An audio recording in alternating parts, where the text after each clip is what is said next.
waxaa dhacdo la yaab leh ka dhacday mid ka mid ah magaalooyinka Soomaaliya gaar ahaan magaalada Muqdisho ee caasimadda dalka.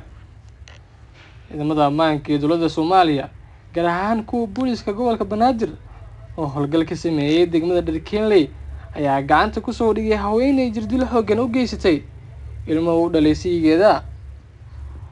Subhanallah, hooyadan ayaa markaasi waxay ku nooshahay magaalada Muqdisho ee caasimadda dalka gaar ahaan degmada Dharkiinley, waxaana markaasi ay jir dishay wiil u dhalay ninkeeda. Haddaba maxay tahay sababta ay u dishay? Maxaase ku sabay inay wiilkaasi yar nafta dhaafiso? Qaabka loo soo qabtay haweeneydan iyo weliba sidoo kale xogta ka dambeysa ayay faahfaahsan ayaan kula wadaagi doonaa. Soo dhawaada muuqaalka sii sheegraya. Haddii tahay markii ugu horeysay soo booqato YouTube-kana subscribe do, gambaleelkana furo ku mahadsanidin. Inuu ku bilownay haweeney ayaa waxay si arxan darro u dishay markaasi wiil u dhalay saygeeda. Ciidamada booliska qaybta galbeed ayaa gacanta ku soo dhigay haweeneydan oo ku eedeysan inay si arxan darro u dishay wiil ay eedo u ahayd oo u dhalay ninkeeda. Booliska ayaa sheegay in dilka uu sabay jirdil iyo garaacis xooggan oo wiilka yar u geystay haweeneyda oo haatan ku xiran saldhigga degmada Dharkiinley.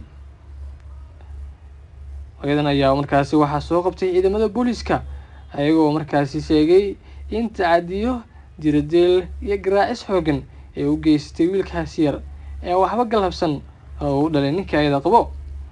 Sidoo kale waxa uu talisku intaasi ku sii diray in ciidanka ammaanka ay soo badbaadiyeen gabar wiilka la dhalatay oo iyadana jirkeeda ay ku yaalaan dhaawacyo xooggan.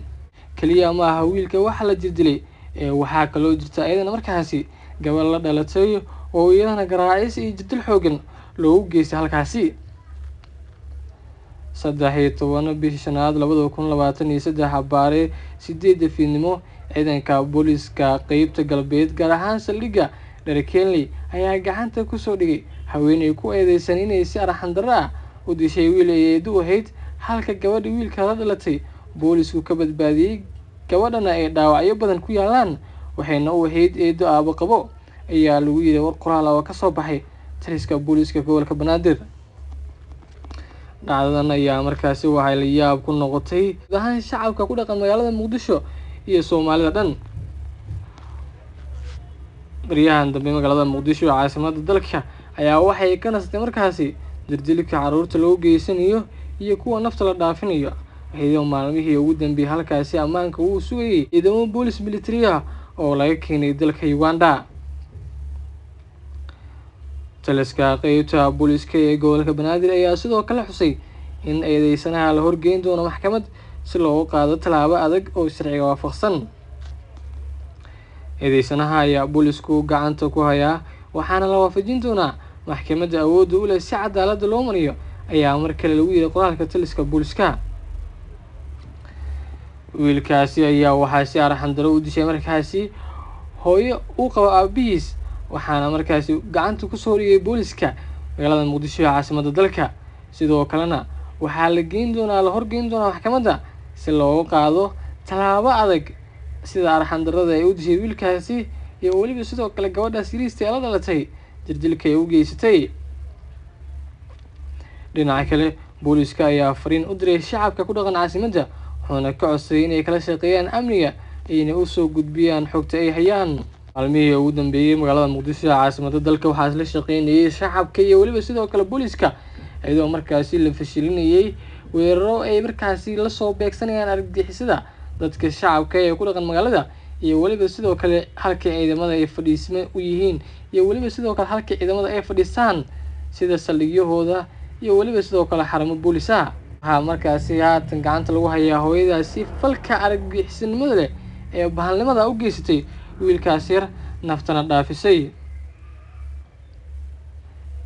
Horay markaasi dhacdooyin noocan oo kale ayaa waxay u dhaceen magaalada Muqdisho iyadoo aynu arkaynay in aabbo uu dilayo wiil uu dhalay ama hooyo ay dilayso wiil ama gabar ay dhashay. Dhammaan falalkaasi dambiyeedka ee markaasi lagu soo oogay waalidiinta ayaa waxaa loo horgeeyay maxkamadda kuwaasi oo lagu fuliyay ciqaabo kala duwan oo ay marayaan ilaa haatan qaarkood lagu raad joogo si markaasi loo soo qabto gacantana loogu soo dhigo cadaaladna loo marsiiyo. dhowaan ayay ahayd markii madaxweynaha dowladda federaalka Soomaaliya mudane xasan sheekh maxamuud uu ku baaqay in la dilo cid allaale ciddii naf dhaafsiisa ruux kale ha yaraado ama ha weynaado. dhacdooyinkan ayaa baryihii dambe markaasi ka raystay magaalada Muqdisho maadaama ammaankeeda aad u sugnaa walow haatan dib ugu soo laabteen. haddaba cunug yar oo waxba galabsan ninkaagana uu qabo kula wacan tahay inaad gacantaada nafta ku dhaafiso. dadka baraha bulshada ayaa waxay aad u hadalhayaan dhacdadani oo ugu ka ah magaalada Muqdisho sabab la xiriirina ay u aaneynayaan in markaasi masiir dadkiisa ay u dishay wiilkaas yar gabadhaas yarna u garaacday. balse qofkaasi walba uu masayro inuu qof nafsadiisa dhaafiyo aad ayuu lagu fiican yahay waana dembi aad u weyn. sidoo kale waxa uu muteysanaya markaasi ciqaabta kaga aadan inuu ka maro xabsiga iyo waliba sidoo kale saldhigyada ciidanka. haatan markaasi waxaa ooyadaasi gacanta ku haya ciidamada booliska gobolka Banaadir ayagoo sheegay inay marsiinayaan ciqaab kulul si markaasi ay ugu waantoobaan dadka kale oo ku dhaqan guud ahaan magaalada Muqdisho oo aysan u dirin wiil yariis ama qof ku doona ha ahaado loona badbaadiyo dadka shacabka ee waxba galabsanin. ilaa hadda ma cadda wax warar ka soo baxay aabaha dhalay wiilkaasi ee gabadhaasi sidoo kale arxan darada loo dirdilay.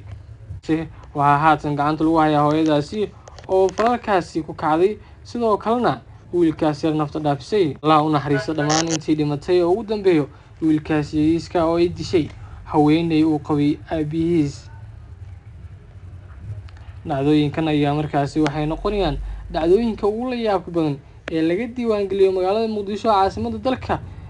inkastoo gobolada dalka ay qaar ka dhacaan dhacdooyin noocan oo kale ah oo ilmo yar la dilayo naftana la dhaafinayo halka kuwa kale xataa meydkooda la qariyay oo ilaa haatan la la'yahay. daawadayaal muuqaalkan intaas ayuu ku egyahay. muuqaalkan muuqaal xigeentaan ku kulmi doona sidaas nabadgelyo. asalaamu calaykum waraxmatullaahi tacaala wabarakaatu.